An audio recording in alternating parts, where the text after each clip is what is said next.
nadadalo dito sa Walk for Life ay truly naniniwala at nagtataguyod sa buhay.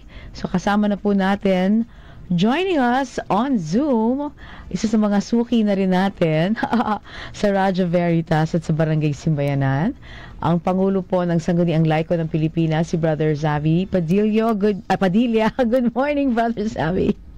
Good morning, good morning. It's good to be back. Na-miss ko kayo. Feeling suki.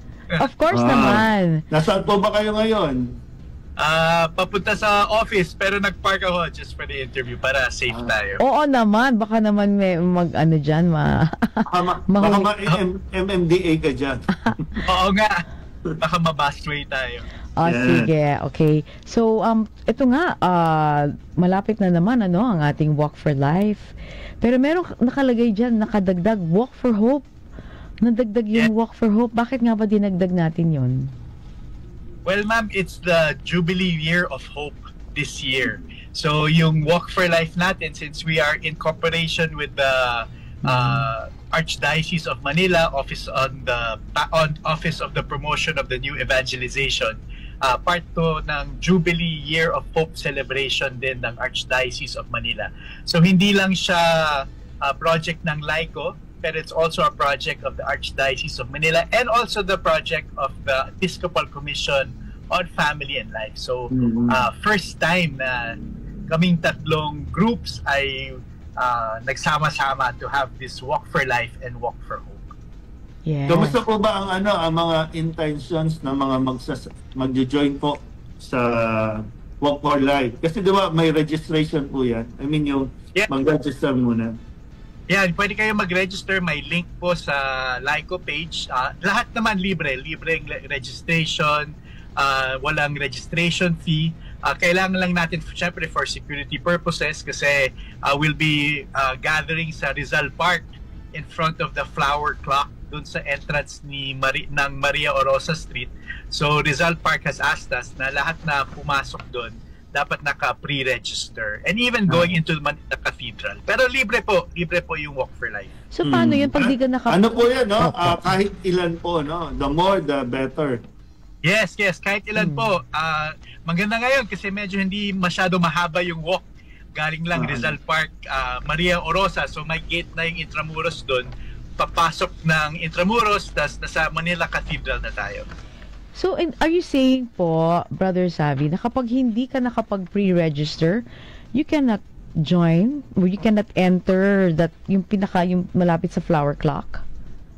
No, pwede pa naman po. We'll have volunteers on site who will help you register, even yung written forms lang. Pero mas maganda if you can pre-register. Pero syempre, it's not going to stop us to really show our support for the Walk for Life and Walk for Hope. Okay, what if may mga late joiners, hindi sila nagising at hindi sila naka-assemble ng alas 4 ng umaga, humabol sila ng alas 5.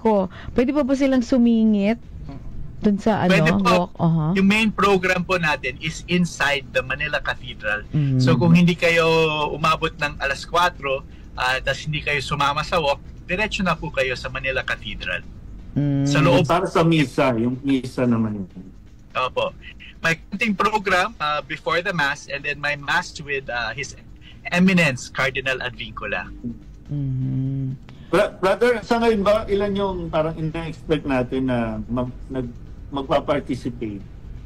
We're expecting around 3,000 people to come. Maybe even more kasi usually mas madami doon. Nag-change tayo ng venue, baka may mga hindi makakadalo. Pero sana mas dumami pa yung makakadalo next weekend. Sir, narinig ko lang, nag-change tayo ng venue. Kasi last year po, nasa UST tayo. So this year, Manila Cathedral tayo. Maganda naman po sa Luneta para makita nyo na mas marami tayong ma-accommodate. Doon po yung gathering natin.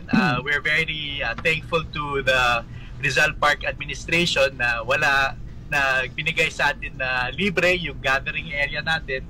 Tapos we'll walk to Manila Cathedral at doon tayo magkakaroon ng short program and the Mass for the Walk for Hope and Walk for Life. Okay. Meron Pero pala, ano ba yung parang pinaka-gist ng message ng nitong gathering? Ano yung gusto natin ipaunawa sa mga tao na maintindihan nila?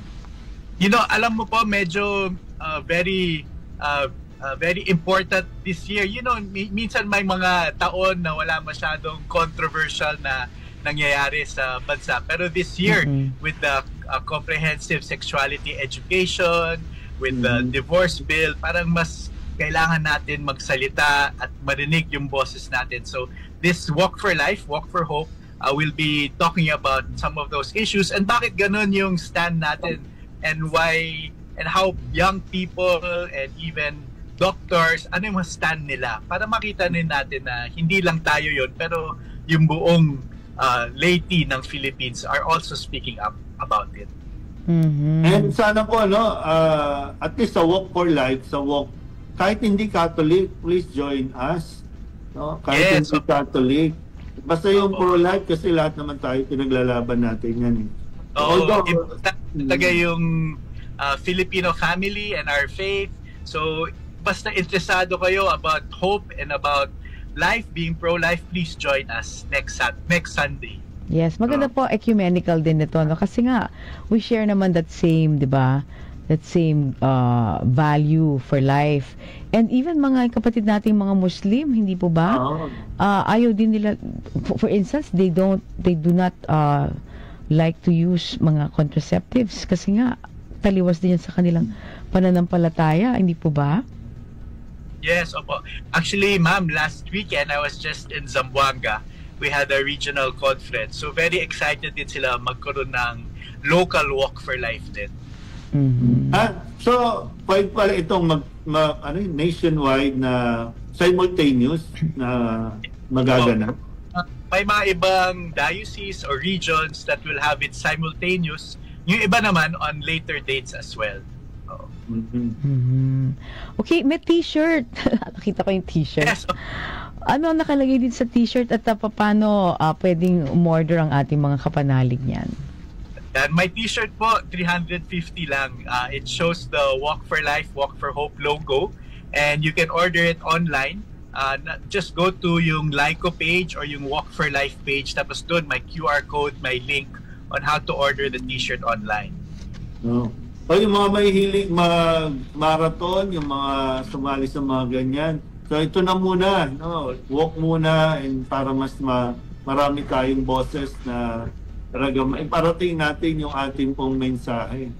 Yes, opo. Please join us. Sa Feb 23, 4 a.m., kita-kita tayo sa Rizal Park in front of the Flower Clock. Tapos maglakad tayo towards Manila Cathedral and there, let's listen to testimonies of people who are defending our hope and defending life and defending the Philippines as well. That's my misa po with His Eminence Cardinal Advincula along with Bishop Caermare, Bishop Mercado, and many other bishops pa na who will be coming on that day.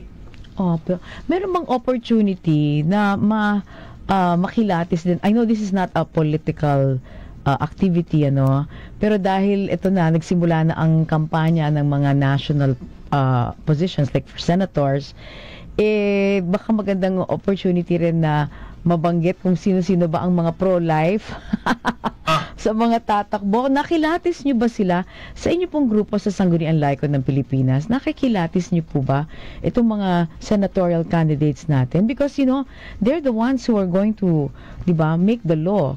And, pag sila pabor pala sa ganitong gawain, tagilid tayo pagdating sa dulo. Yes, ma'am. Dapat talaga we are involved in that. Kasi ang hirap naman, magreklamo tayo, mag-rally tayo, pero yung ini-elect natin yung parehong tao naman. So yes, we'd like to, along with our friends in Project Dalisay, we are going through the different senatorial candidates and we will come out with recommendations and their stands on different issues. Actually, kahapon lang po, ma'am, we met with Project Dalisay and some Catholic and Christian vloggers. That's yung magiging project natin together. So, continuous din yung information drive and information effort.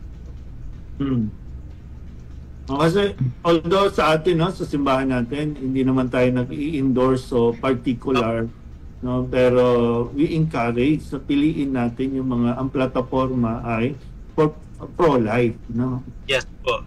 Yun nga, mga information about yung mga stand nila, yun yung kailangan natin i-promote. Para alam din ng mga tao, kasi usually baka yung popular, yung lang yung gusto nila, yung may game show, or yung sumasayaw. Sumasayaw, pero hindi naman siya aligned sa values natin. So we need to promote also yung mga aligned sa values natin. Inform the people.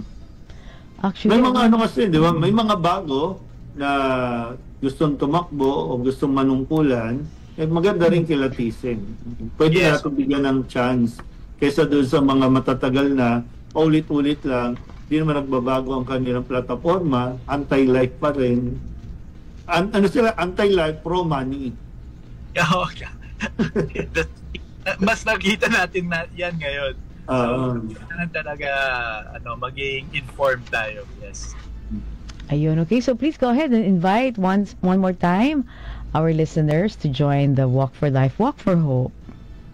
Yes, please join us on Feb 23. That's a Sunday this month.